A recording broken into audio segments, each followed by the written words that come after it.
gentlemen, folks and folk, children and children, adults and adults, birds and birds, myself and myself. Welcome to the yearly debate for children. Today we want to know the Aloe and the Vera. Which came first?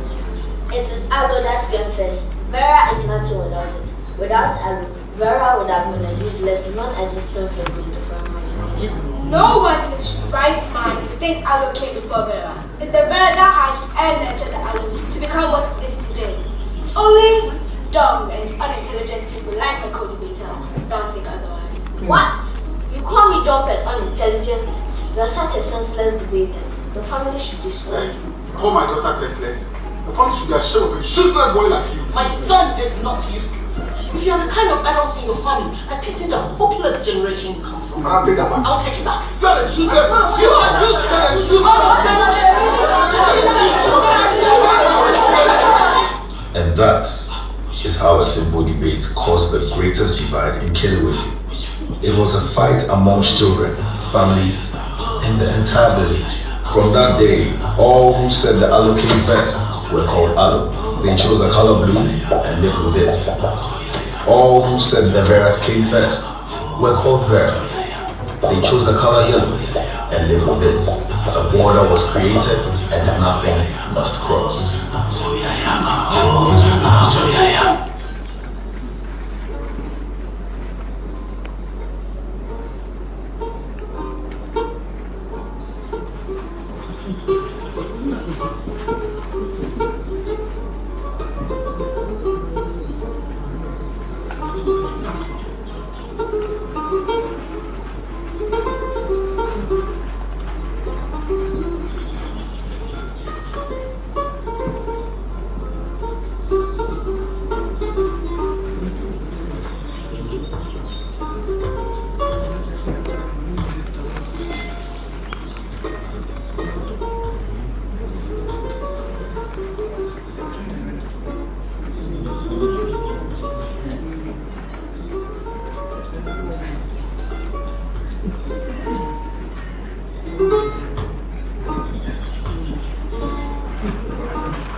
Remember not to mix with an aloe to eat. Not to.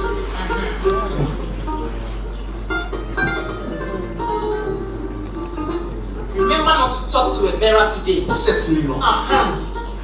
As you step out today, remember that the Aloes are no good people. Don't go close to them.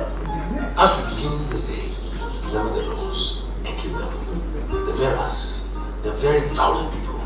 That's why they are our enemies. If you see a Vera or anything belonging to them on your land, remember to blow your whistle. If you see an Aloe belonging to them on your land, blow your whistle. It is always such a great pleasure to come your way. This is the Upside Down Show, proudly brought to you by Sky Mineral Water. It is your favorite lifestyle show on TV. Ladies and gentlemen, folks and folks, adults and adults, children and children, myself and...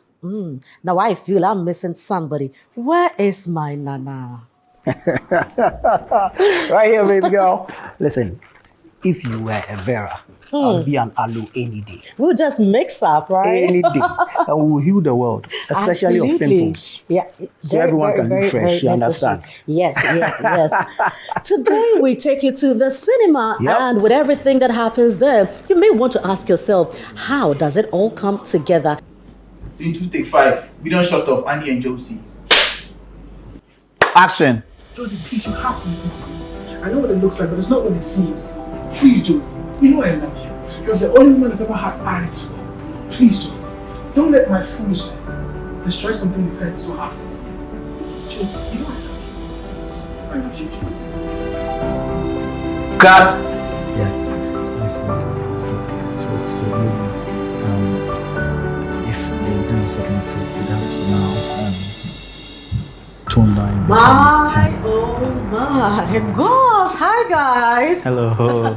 Wow. So listen, it takes a whole village, in fact millions of days, just to put one movie together. This means that it has to take someone who is extremely passionate and very committed to their act. Ladies and gentlemen, this is the Upside Down Show, and today we are talking to a gentleman who is really bringing filmmaking to life, one who is flying the flag of Ghana so high and making all of us so proud, home and abroad.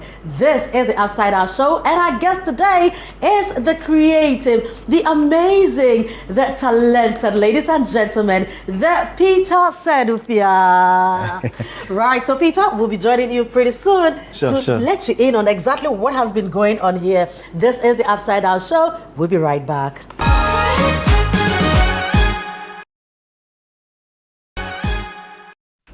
Wow. I mean, I don't know why I'm enjoying today's show this much. And I want to believe you guys at home are enjoying it as much as we're doing today. From the cinema to a movie set. Yeah. I don't even know why I'm sitting in this studio.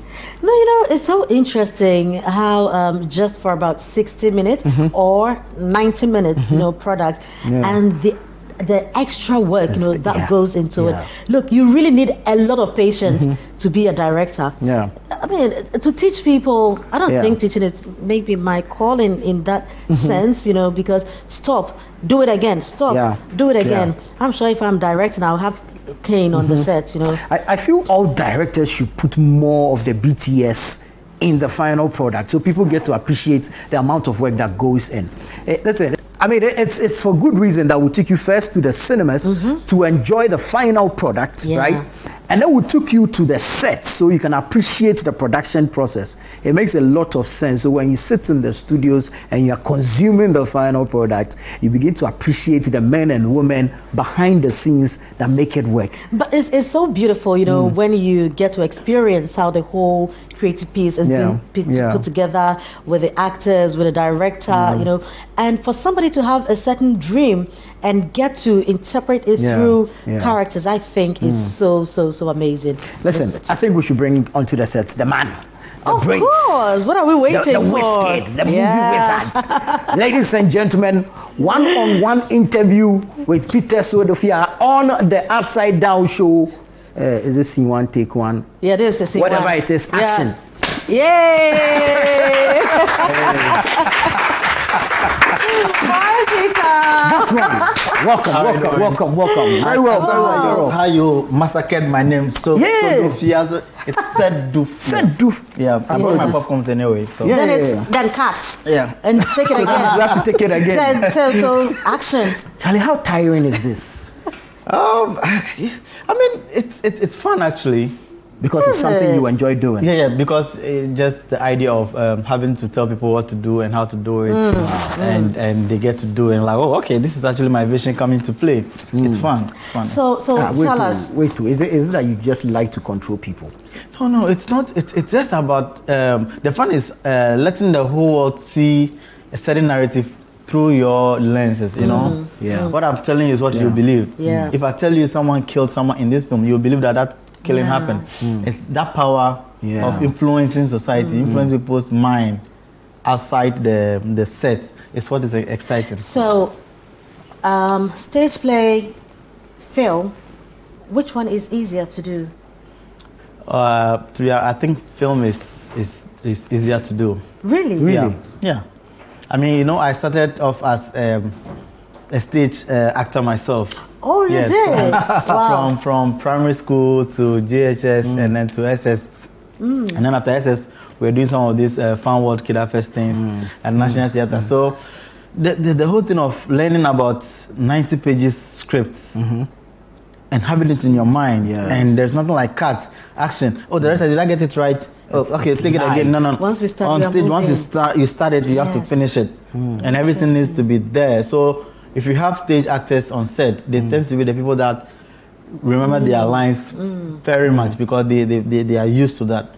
But it's actually very difficult on stage. Well, stage is quite difficult. But so it looks like you've been all your life, you know, been involved in theater in a way, right? So let's go back to Peter Sedufia, the young boy, where were you born? Who are your parents? Did you have drama in your home? Sometimes your parents are always in some kind of play. I mean, we are going back to Peter Sedufia, the younger boy, because I'm still young. well, much younger. I withdraw, honorable member. Yes. I take it back. I mean, the first thing I done when I was in primary 6, there was this. We are getting close to primary Easter. 6 where? Solidarity International School. Okay. We are going to this Easter time, so you have to do this Jesus film and stuff like that. And I happened to play one of the roles in there. I don't think it was even. No, I was just supposed to be in the crowd, but I was excited about it. Just the fact that I'm going to show up. Yes, you were shouting, "Crucify him! Crucify him!" I didn't even shout. I think that never happened. Actually, after several rehearsals, we never did the final thing. I can't remember what happened. That's a long time, yeah. And that like kind of invoked my excitement about the whole thing. So when I went to GHS, I formed the first drama club in my school. You did? Yeah, I did. Oh wow! With that excitement, so I formed it, and then I wrote the script. I directed it myself without any knowledge. Do you remember that script? Well, do you remember what the play was about? I don't remember. I wish that should be something that should have been so dear to me, but. I don't remember. You've moved on to do so achieved so much. So we can pardon you. Yeah, and so that's how it is. And I was like, okay, this looks like something exciting, because when you are acting, people are enjoying it. They are laughing, they are clapping, they are screaming. Like, okay, you're having an impact. Where the satisfaction is. Exactly. You're having an impact on people's life, and so why won't you keep doing it? And that's why when I went to SHS, I was doing it as well, Tapa Secondary School. Okay. Yes. One of your, is it one or two of Omar the people? Sanda. Omar Sanda was my mate. And then now, Oyo, yes. Yes. Oh, okay. Yes, was my mate also. Right. Yes. This is my schoolmates, we're in the same level or the same class. But not this. How do I even same put level, that but not same class. Yes, same level, but not same year. Same year. That's like year mates. Okay. Okay. And so when you go to the alumni group page and things, that means that you will find the two of us in there. Okay. That's what I meant. I think you guys did some homecoming in December. Recently. How did that go? Were you there? I was there. Yeah. I was there. I think it was getting to when I was releasing my last film. And anytime they organized that, I was either out of the country, I was somewhere doing something, I wished to come in. So I was like, no, this one, although I had a film coming out which demanded a lot of my attention, this is time to socialize with the family. And so I was there. How do they receive you when you go back like that, your mates? They were so happy. I mean, we always, whether you show up or you don't show up, once you are in the group and they know you are alive and you are not snobbish, you don't neglect them, they welcome you at any time. Trust me, the whole class bought tickets in very huge numbers to support. Support me. Yes, beautiful. Nice. We are the first group that's ordered for the biggest set of tickets. That's beautiful. And so that's what we can do as. So you identified what you wanted to do at quite an early age, right? So after secondary school, what did you do next? Where did you go?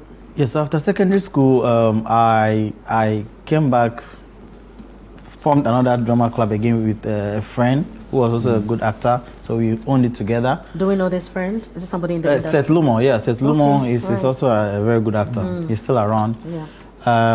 And then at the same time... Which year was this? This, I would say, is 2006. Okay. 2006, right after secondary school. Right. So 19 years ago. Yes, and so we started going places, going to secondary schools to go and act. We write to them, they allow us, they pay some gate fees and things, and then we act, they enjoy, we work away some coins and things like that, because it kept us moving. You get my point? And out of this, I was like, no, Peter, you need to pursue this further. So I wanted to go to the School of Performing Arts, University of Ghana. My school. Okay. Okay, that's good to know.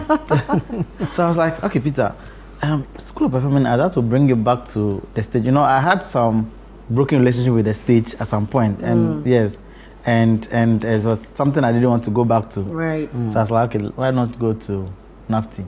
So I applied to go to NAFTI that's National Film and Television Institute. Now I think NFT or something. I can't remember the new name. Yeah, you know now they've merged. Yes, with GIJ and School of Languages. Unimac. Yeah, Unimac. Yes. Yeah. You'll be shocked. So I applied in 2009. I wasn't taken. because those time Nafti, you need to show that you can do something. That you've been doing something, even as amateur. So I didn't have anything to show. And so that was all the plays you were doing for the schools. You were not recording. I was not recording. No, I was so naive. Like you were just doing it for fun. Yeah. Oh my God! And still taking the coins. You understand? Oh, I mean, the small. That was not so big. Yeah, it was the passion. The passion. Yeah. So after that, bouncing from Nafti, I was like, okay, Peter, you can't be home. So I enrolled at ICM, Institute of Commercial Management, where I had a diploma in business management and administration. So right after that, I enrolled again I tried to enroll at Nafti, and this time around I was chosen. Hooray. And I went through the mail, and God been so good. I graduated in 2015, of course, as they are overall best student. Oh wow! And because at the same time, you went with the experience. Exactly. So that's what helped me. So not that I was more intelligent than anyone in the class. No, it's because I was doing things amateurly and stuff like that. So I had everything that they taught me in class was like, oh, okay, this is what everything I've been doing means. Oh, this is what it means. This is what I. So I was beginning to get an understanding of what I've been doing as an amateur, and so it propelled me to get a better understanding of everything that I was being taught. So implementing it was so easy. And that's why right after film school, in Ghana, you graduate this year. The next year is when you have your graduation ceremony. I mean, of course, you complete and graduate. So right after graduation in 2016, I did my first film, Keteke. So let me say, because I did my national service also in Nafti. Oh, okay. So the graduation happened in June, and by August, September, I was on set. But let's look at Keteke, you know. This was your first debut, movie? Yes. Now, before you went to Nafti, were you doing movies, or you were just doing the plays, visiting schools and stuff like that? Had you done any movie? Before I went to Nafti, I had not done movie, but I've tried to direct music videos for underground artists, because I was also underground. So we were doing our own underground collaborations.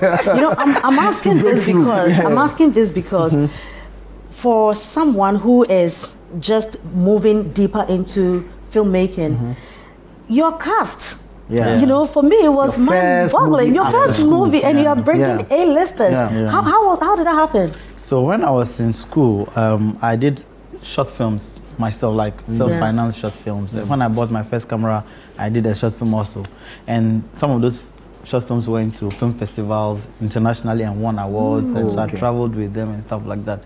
And so they boosted my confidence that, oh, okay, you can do this. And so even though I had never done a feature film before, film is film, no matter how short it is. If it will make sense, it starts from the short ones.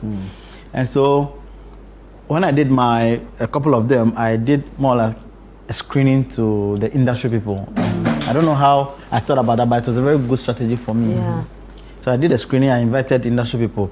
Chrisato was there, Ajetianan was there, Step, Ivan Kwashe. Like mentioned the big guys, like the Revo Film. They were there to support someone, because my wife now, which was there, my classmate, was in my team. So what's your wife's name?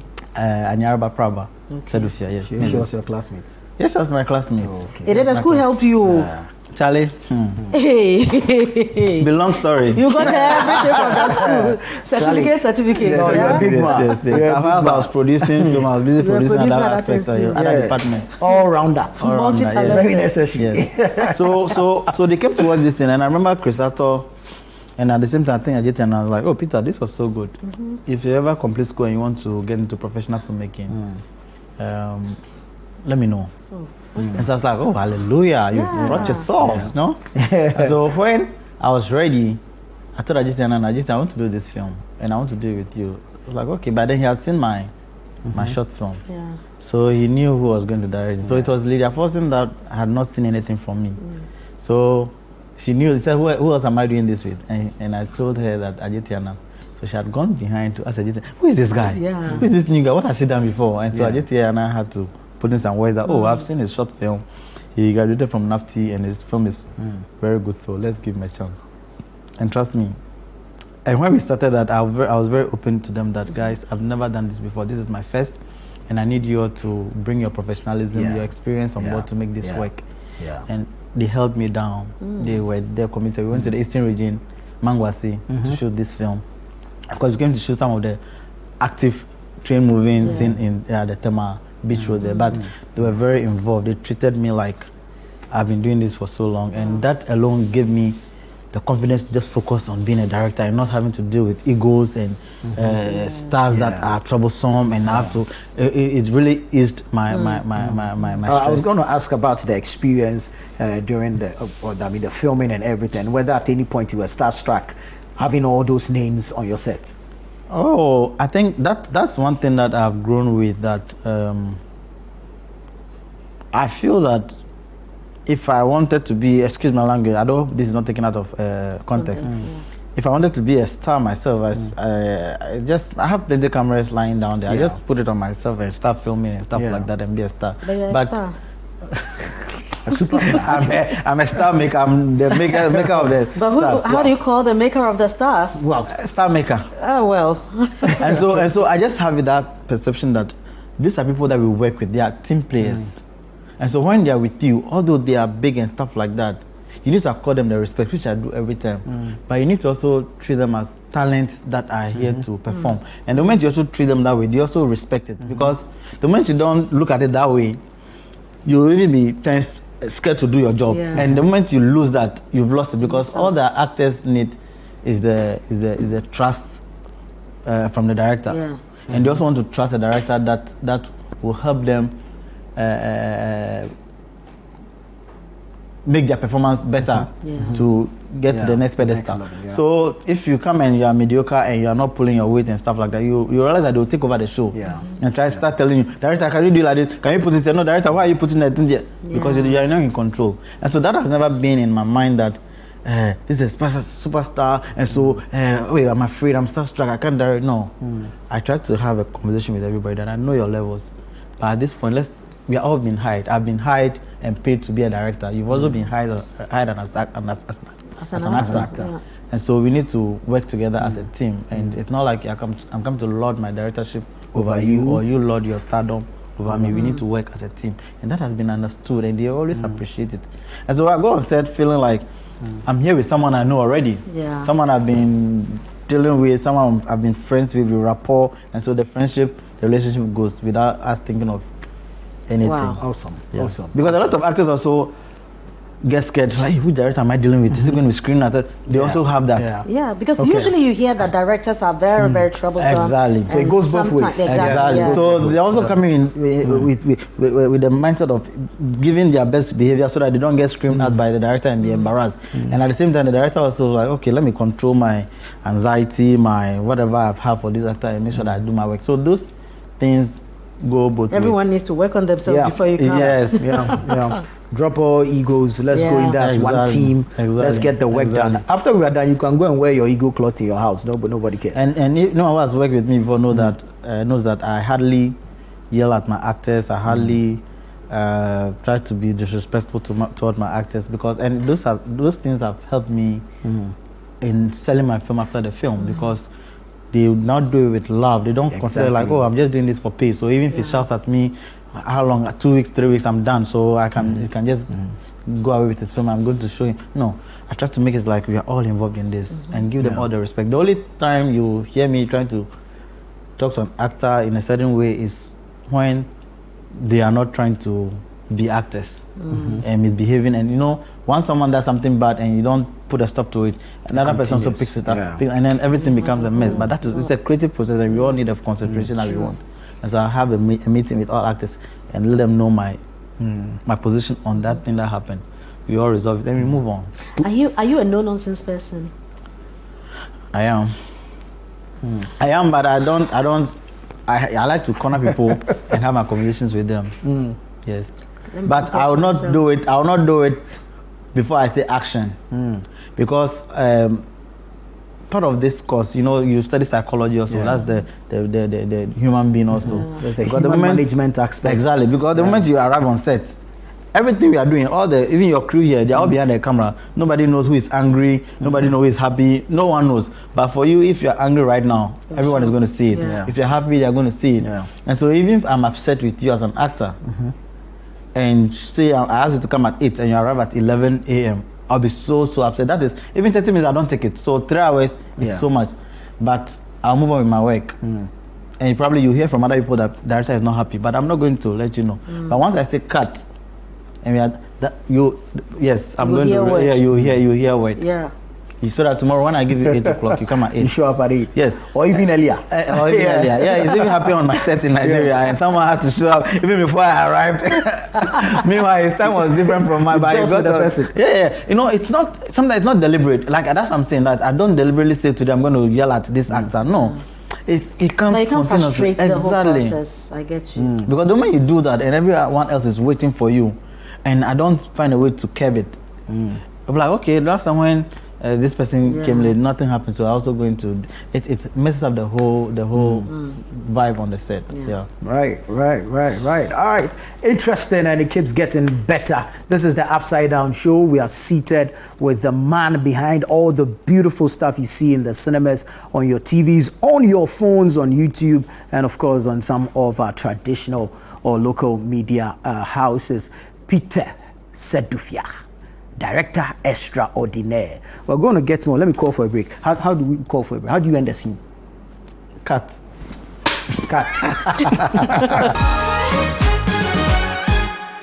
You're welcome back. This is the Upside Down Show here on ChannelOne Television. One-on-one interview with Peter Sedufia. Scene 2, take 1, action. Yeah. That's so good. Yeah, fast I know, I'm enjoying the thing too much. No, that is a shark. It's a shark. What do you call this though? That's a clapperboard. Clapperboard. Yeah. So you know, when you go on the bench, you want to be able to synchronize the sound from the recorder and the one that has been recorded onto the camera. Yeah. Okay. And so the only time you can sync it well manually is when you have these two sound, the one from there and there at the clapping point. Okay. And now there are automatic syncing mechanisms. So it's going to pick the clap from the camera and the clap on the audio recorder, and then be able to match that. Okay, this is where it starts from. Then now you automatically sync the two files together. Wow, can you So imagine? that's the purpose. So sometimes when you clap it, some people give them something. You go on set and someone send 2, take 1, then you do this. I will shout at you. I say, clap it. Clap. Yeah. I need to Got a hear clap. it exactly because this is what we need. Yeah. It's the sound you need. We need the information, but it's the sound that the sound people need because video without it's an audiovisual. Exactly. So you need the audio bit. Exactly. But you know something, Peter? One movie of yours that really blew my mind was Aloe Vera. You know, so walk us through from ideation to getting the final product. I don't know. I mean, it would really take an extremely creative person to wake up one day to say that, okay, I'm going to produce a movie and one side I'm going to use colors to represent. Look, when I watched, I was like, build an entire village. Who is this guy? Where was this done? Is this in Ghana? Yeah. I mean, it was so beautiful and it got everybody talking. And I think it further pushed you out there as well. Tell us about Aloe Vera. So I mean, I always like to do better than my previous film. And so trying to think outside the box and do things that I watched one day like, oh, how did I even think about this? And so after doing a couple of films, I thought, okay, let me do something that has got to do with how things are done in the international market, where they create the sets themselves, you know, create their own township and stuff like that. I want to experiment that to see that it is possible to do it here also. So that's why this idea of Aloe Vera came, because I wanted to be in an imaginary world, create a world of my own, a non-existing world, although they are going to have some nuances, some kind of stories that we can all relate with. That's very important. But I wanted to do this. So we went to Shire Hills at first. Okay. And we got some places over there. We wanted to use, you know, they also have these wooden structures. Yes. But I was like, no, this place, first the quarry over there, the quarry was quite loud. We thought we could fix the sound, it was not a problem. But if you wanted to use the people's wooden shelters, you'll be shooting and someone will come and say, you know, I've changed my mind, I don't want you to use it again. Or I want to sleep. You know, I want to sleep. Or we want to pick co-pots from our room and do just the structure. So I was like, no, let me be in a place that I have full control. I like control when I am on set, like having full control. It tells you the work. Yes. And that is why sometimes I want to even use people's apartment. I come to you, I don't come to you and say, give me your place for free. I tell you that I'm coming to shoot over here, how much will you charge me? So that there's some commercial, exactly. Then we know that. And you stay out. Exactly. Taking the money. Exactly. And so that is what came up with it. And I'm like, okay, no, we went to shoot away bars in the Volta region side of, because that was like on the road to my village. Okay. Where do you come from? I come from Agave. Okay. It's in the Dabala, down Dabala. Okay. So that's in the South Tong district. Okay. Yes. So I was like, okay, let's go there. So we went there. I went there with my team, and we went to check it out. And then we sought permission from the chiefs and then the assemblymen and everybody, and we had to pay more or less like rent the space, the land. It was very bushy, like, you know, trees and everything. But we said that's what we wanted. So we paid and they gave it to us, and we brought the caterpillar to come and clear the... What? Yeah. So we cleared cost intensive. Yeah. I mean, we cleared the entire space and we started building everything from scratch. I mean, I took inspiration from a lot of other films. I mean, that is art for you. Sometimes you take inspiration from somewhere, because there was this film I watched, Romeo and Juliet, an animation film where they made use of colors. Okay. Yeah, I think it was red and blue or something. And I watched a short film also from South Africa, which is Kanye Kanye, which they also use this red and green or something. So I was inspired by this idea of color, and I'm like, okay, if I want to use colors, what would I want to use? And I think I saw a picture of a kiosk, and they wrote on it aloe vera. Like, yeah. But that one was orange. Okay. That was orange. Like, yeah, aloe vera. Now, okay, if aloe is blue and vera is the yellow, and they mix, it's going to give you green. Aloe vera as a plant is very medicinal. Yeah. It solves a lot of problems. And then, if I want to have this world that if you are divided, you are not aloe vera. Okay. There's disunity, there's misunderstanding, everything. But when you're able to come together as one group, together we what? Together we. Well, how do they even stand? Together we stand. Exactly. And so that is the whole idea of it, that if I break the aloe and the vera together, they are now separate. They can't stand on their own. But when I bring them together, they become aloe vera. And then it forms the medicinal plant that heals all wounds. And so coming together can also heal a lot of wounds, including bringing peace. And so this is the premise of the whole story. And I decided to put it together this way. And when I wrote it, it went for some feedback from America, and they said this is a good script to go ahead with. And then my agent also looked at it, and we sent it to distributors, and that is how the whole thing started. So to produce a movie like this, roughly, I'm not telling you to tell us exactly how much it cost, but I'm open with my figures. Oh, super. So how much? This film, we spent like 200 and as at the time, we spent like 235,000 USD. Are you kidding me? Yes. 200 and... Yes, 35,000 USD. And by the time the city was not up like now, so no, but even if it was $1 dollars, you're talking so how do you fund your projects? So my first two projects was self-funded with the help of a very good friend. That was Keteke and Saichi Gang. Okay. And then the third one, Away Bus, I did a co-production with Kofi Asamakofa's Media, because he had also done Calibus in China, Amachi and Dede, and things like that. And so we put resources together, because we were in the same class at NAFTI as well. So we came up with that. And then I did Aloe Vera. Aloe Vera, I had funding from South Africa. I had funding from, that's Gravel Road Distribution. I have funding from Canal Plus from France. And because they, as I speak now, they've even dubbed all of my films into French. And they are showing on their French territories and stuff like that. So that relationship grew. And so it was easy for them to come on board Aloe Vera to put money in there. And that is how I plus my own funding as well. And then I got some investors also in Ghana, about 3 other investors from Ghana also topped up to make Aloe Vera. Because the money involved was big, and so you would like to share the risk so that it doesn't fall on just you. And truly that decision was good, because when we released Aloe Vera in the cinema, right after the first week in the cinema, there was COVID. So imagine I had invested my own 235,000 USD. So probably the one that would have gone for me would be maybe about 80,000 or 70,000. Probably would have been as bored as I am by now. I know, right? Anyway, the good thing is that after the COVID thing, we brought it back to the cinema. It was dubbed into French and then released in about 9 francophone countries.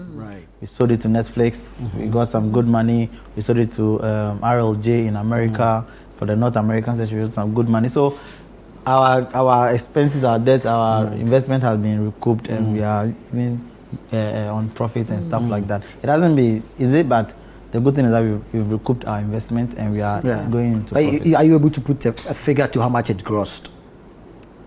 In the cinemas. As I speak with you, I think that we've exceeded the 200 and like should be in the 260,000 thereof. Wow. As of today, yeah. Wow. Congrats. I mean, it's worth it and more. Yeah. And we were looking forward to it. I mean, Absolutely. more. So what happened to the set? You know, I'm very much interested in that production. So what happened to the set? The whole thing is that it was a forest. Now you've cleared the place. You've built an entire community. village. What did you do with it?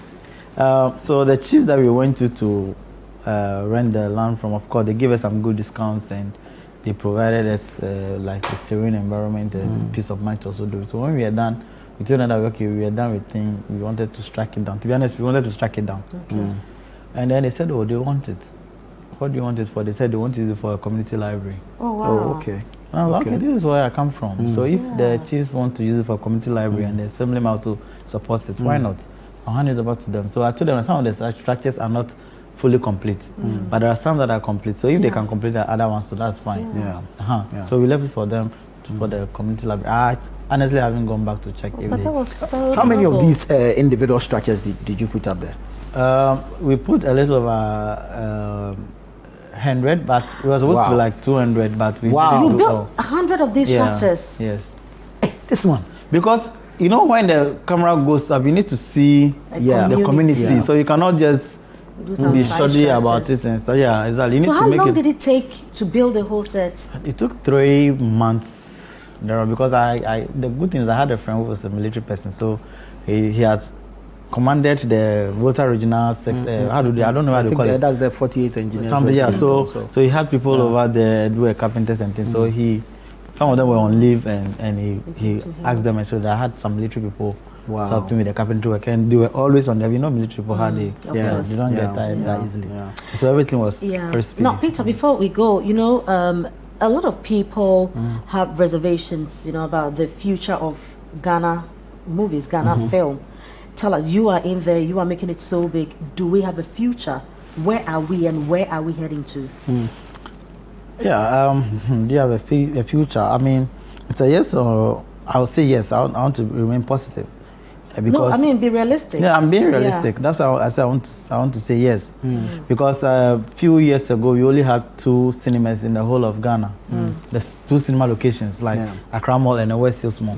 Now we have another cinema at Oyarifa Mall, Ozone Cinema. Now Kumasi has about 2 different cinemas. And so we are moving on.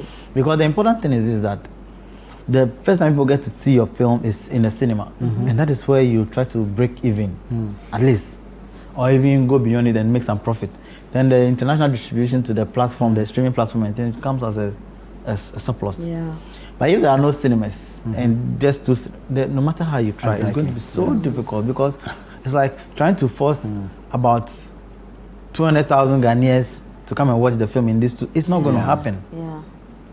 Whereas and all these 2 were in Accra. In Accra. There's no national distribution. There's no central region. There's no northern region. There's no so you waste a lot of money, or you spend a lot of money putting it together, publicizing the film, marketing here, and the marketing goes to all these other regions, but it is all in Accra. So how do they get to watch it? And sometimes we have to manually do a film tour, move the film to these regions and rent conference rooms and some spaces and stuff like that to just show to people and charge some money and stuff like that. But that also it's a different conversation. But if you have cinemas all around and people release their films there, the numbers you publish that you make after will even convince someone to want to invest in our economy, our movie economy.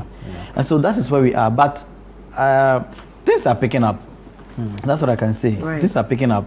Not where we want it to be yet, but we will get there gradually. But lastly, what I want to know is why are our movies not breaking barriers? You know, I mean, some of you are making it big out there, yourselves, Sparrow Production, maybe a couple of people more. But generally, the way the Nigerian movies are able to penetrate, the way the South African movies are able to penetrate, you know, I don't want us to look at, oh, they have the population. No. We are looking at the work itself, the product. what do we have to do? Is it an actor's problem? Is it a government issue? Is it director? What exactly is it? Okay, so I mean, of course, the population, you can't get away from it. I get that. I used to not think about that, but when I ventured into that space, or even when I started trying to venture into, I realized that it plays a very big role. And your product is super. Yeah, because the films we make over here are equally good. Amazing of course, stuff. everywhere you go, there are bad ones, and then do you know the amount of films that are made in America a year? But how many of them do you get to see? You only see the good ones. Yeah. From the popular studios, the Warner Brothers, and then the Disneys and stuff like that. But there are many other films that are made in America a year.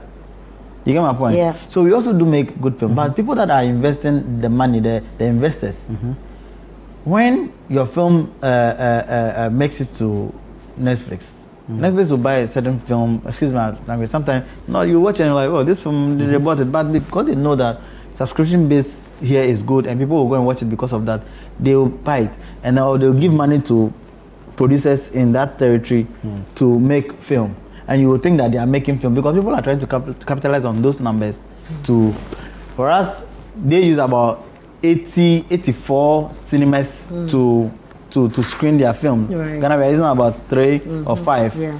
The numbers, if you make 10,000 here, 10,000 times 80, that's a lot of money. Yeah. But if you make 10,000 here, 10,000 here in Ghana, that's like 20,000. Yes. And so someone will feel that they are making more money in this territory, so they'll be investing because they know that money. So it has to do with population as well. Right. Quality, we all can produce quality movies if you have the needed budget. Of course, if story is good and budget is there, we all can produce it. It's not that we can produce films. You get my point? And so, and if you look at the percentage of Nigerian population compared to Ghana, we are a fraction. Yes, they are about 7 times more than us. Yeah. So if you go on Netflix right now and you calculate how many Nigerian films are there, and then how many Ghanaian films are, if you work out the fraction, we are almost close. Yeah. So by the fraction, by the ratio, we are quite close. It's the number of size, but we wish that we would be more. It's just the cinemas that when you work out the fraction, they are 16 times more than us. Yeah. For us, the population is seven times more. So we need to get better on this one. But for the quality films, I think that we've moved past that in the introduction of these new cameras, the DSLRs and other what do you call it? Digital cameras. I think that we've also upped our game. Very well. There's a final one for me. Were you at the Ghana Movie Awards, the recently held one? I don't want peace. I wasn't there. I mean, were you nominated for anything? No, I didn't even. I mean, I was very honest with Fred Norma about this when I saw him, so I don't feel shy to say that. I only got to know about the award scheme on the day of the award. Oh, really? Wow. Yeah, that's because my producer from Nigeria, my co-producer from Nigeria for my last film, One Night Guest, was nominated for one of their films, Tokumbo, which had Majid Michel in it. So he said, "Oh, Peter, I'm in town." And I was like, "Okay, you're in town." What are you doing? So yeah, I'm here for the awards. Like, which awards? And then I went online to check. It was like, "Oh, Ghana Movie Awards," and they said Ghana Movie Awards. So I was like, "Okay." No. I didn't know about this, and I told Fred, but he gave me a very reasonable excuse as to why it happened, whether it's genuine or not. But that's what he said.